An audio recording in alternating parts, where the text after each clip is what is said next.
Hey everybody, welcome back to the channel. Today we are kicking off the lowering kit on the 2004 Silverado Crew Cab.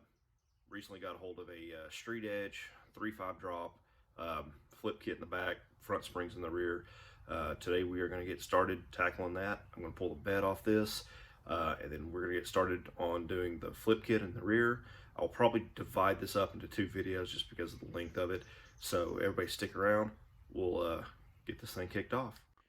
So here's the kit we are using. Like I said, we have 3-inch drop springs, rear hangers, plates, and the flip kit brackets for the axle, some new bump stops and all the hardware.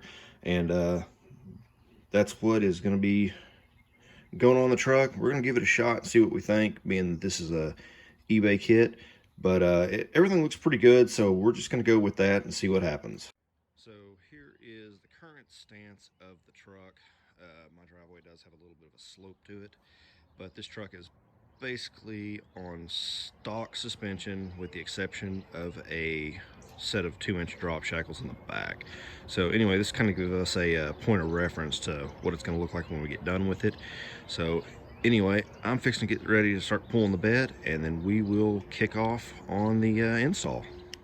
All right, just kind of some little quick info for you. Pulling the bed on these crew cabs are really easy. Pull the tailgate off. I pulled the roll pan off just because of the way it was kind of set up and configured. I didn't want it to hang up and everything. But basically, there's only 6 bolts that hold this thing in place right now. And this connector thing right here, you have to pull these two connectors off to disassemble. Basically, that's your light harness for your tail lights and everything. So pull those because if you forget it, you'll know. And then the other thing is that right there, and those 2 bolts, and this drops free, drops out of the way. And there are 6 bolts that hold it. One right there in that mount. And I think there's one right there, and there's another one in the back. But yeah, each one has 6, each side has 3. So this is kind of how I cradle my bed to lift it out, just some ratchet straps. And basically I run it from this point here, intersect them right there in the middle across each other, and back to the same side. I do it on both sides, and then I've just got a I don't know, like a little jumper strap or something for like going through a wheel spoke or something, holding something down on a trailer, and that's what I use to get it up. And I try to put this thing about center of the wheel well, just because you got more metal right here than you do right there. And one person can do it with a cherry picker. Not a whole lot to this, but that's just kind of the gist of how I did that, in case anybody's wondering. Like I said, it is literally 6 bolts that hold the bed to the frame, and then a couple that hold the gas tank fill neck, and then the 2 harnesses down there that disconnect from this piece right here. So anyway, here is the rear suspension of the truck. So we're fixing to put that axle on top of that spring. So we'll end up cutting the rivets out of this, put the flip kit hangers on both sides, pull all this apart and everything, pull the wheels off, support the frame, everything, and then try to swing the rear end over and put it over the top one, or put the axle on top of that. The thing that's bad about these trucks is there's your mount for your front, and there's your gas tank in the way. So anyway, that's what we're going to get started on, and we'll keep you posted on kind of what's going on this thing. So this is actually kind of working out the way I want it to. These hangers have been cut off. You know, it's typical cold rivets. You cut an X in them, hammer them off with a chisel, and punch them out. There's also another bracket that sits underneath here, and it kind of bolts right here at some point in time to the old one. There's a rivet under there you have to cut off, and it's actually kind of a pain in the rear to do. But I've loosely just got some bolts in there. You know, springs are underneath the rear end. I'm going to start lifting the actual chassis up to try to snatch up that rear end and kind of get it centered. These aren't the shackles I'm going to use. I actually need to get a set of stalkers. I have a set at my buddy's shop, but I need to go pick them up. But other than that, I mean, both sides are in place. The rear bump stops actually bolt in right there. This one kind of broke off, but that's a 15mm nut inside there where it holds it in place, and that just unbolts and they drop out. Like you can see, this one's out and everything. So once I get this thing kind of up in the air and snatched up underneath that rear end, I can start squaring everything up and kind of get it loosely where I want it and go from there. So right now I have got just a regular 2-inch drop shackle on this. I was waiting to get a hold of my buddy to get a hold of some factory drop shackles or factory shackles that he had, and just now I went and got them. But with the 2-inch drop shackles on a flip kit, the truck pretty much looks like it's in the same spot height wise. So here's kind of a comparison for your checking out between the drop shackle and the factory shackle. That also being said, that with the drop kit in place, this thing has the pinion angles just it's way off. I'll see if I can turn this over to look at it. But when I did the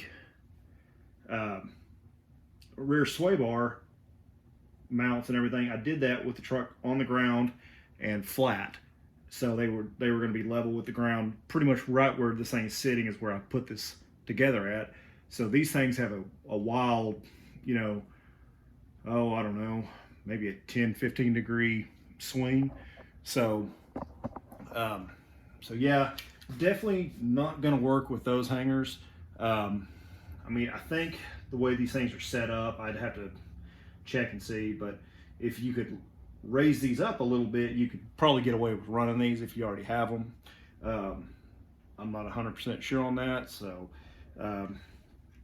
but anyway, just a little bit of food for thought for you. So we can get this thing jacked up and swap these things out, and we'll go from there. The one thing I didn't mention earlier, this hole right here, there are bolts that hold these leaf springs together. It just goes up through the center of them, clamps them all down. This bolt is off center. It's not dead center in this plate. According to all the instructions I've read on the internet, I'm chasing down DJM stuff because, like I said, I've installed one of their kits. It's exceptional. So these holes, they go forward. So this would pretty much sit like that underneath the leaf spring with the U-bolts going through it. But holes go forward. These alignment brackets right here, those also have holes in them. They also go forward to the front of the truck. All right, so the rear flip kit is officially in place. Factory shackles, new flip hangers, new flip kit, U-bolts, plates, etc. I'm still really not liking this pinion angle because it does kind of swing it up, and I don't remember it being like that so much. I'm gonna have to do a little bit of research.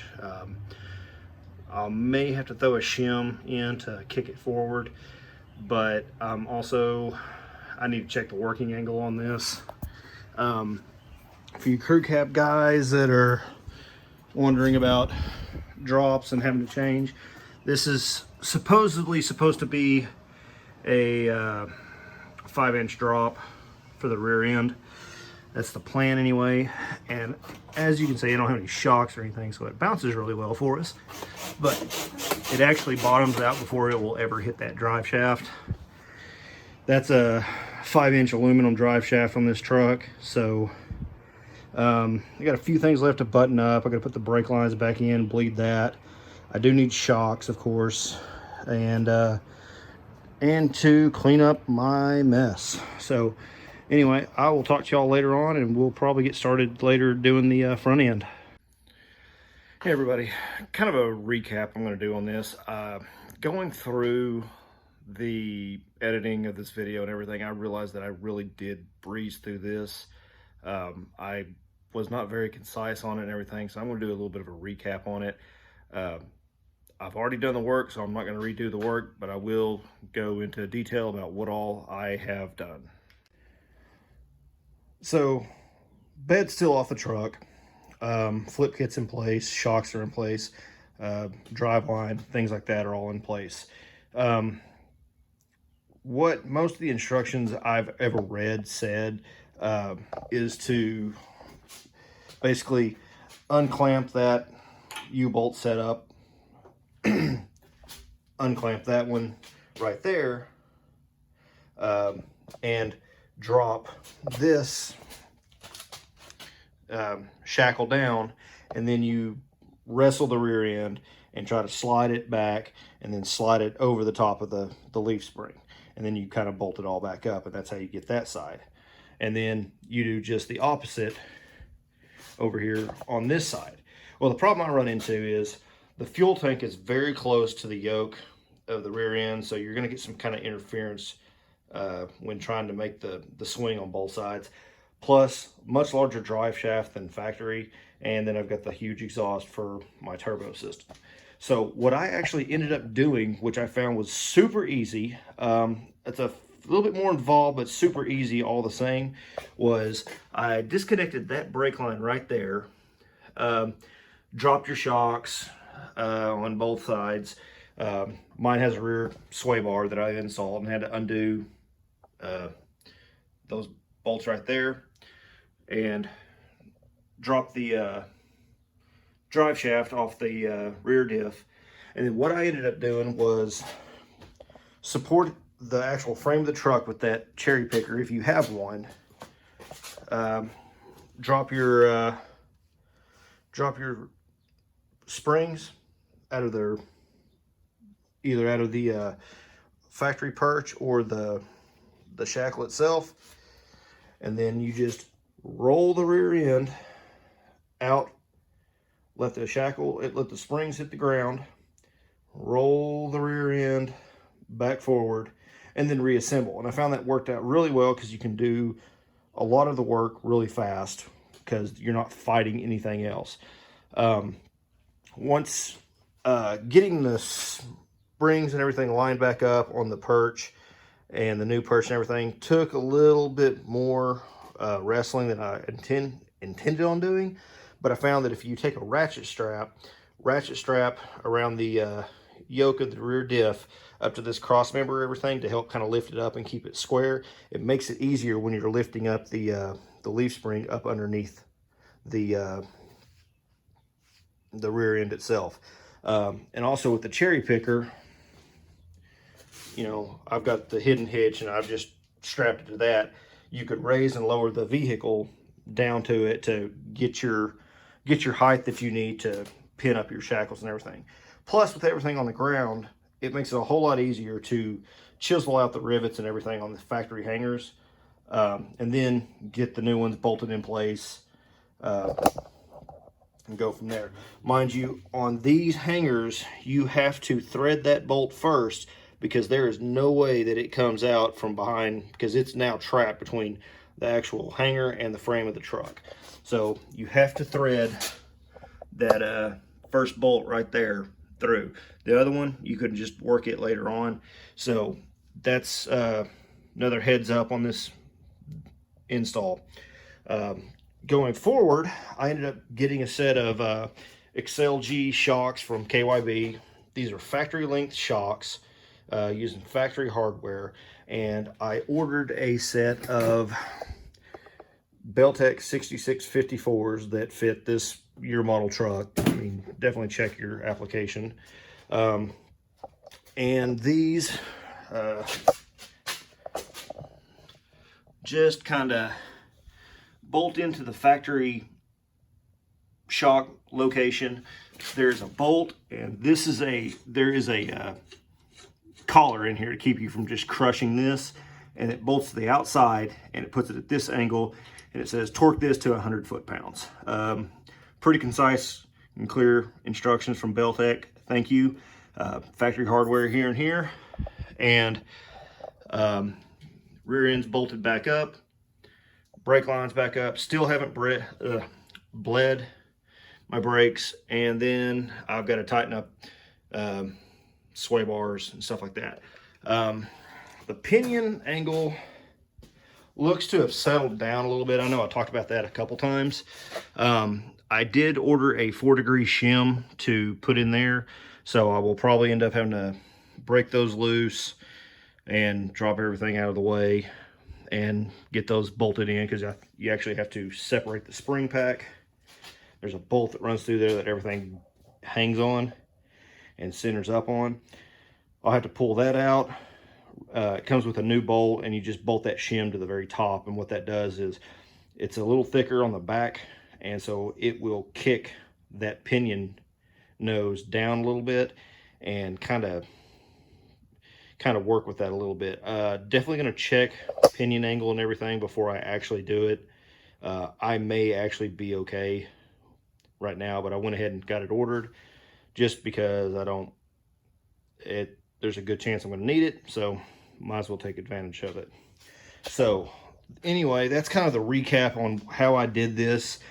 Feel free to ask any questions. I'm one of these kind of people that it's hard to hold a camera or set up a camera. I just want to hurry up and get everything done. That's just kind of the nature of who I am.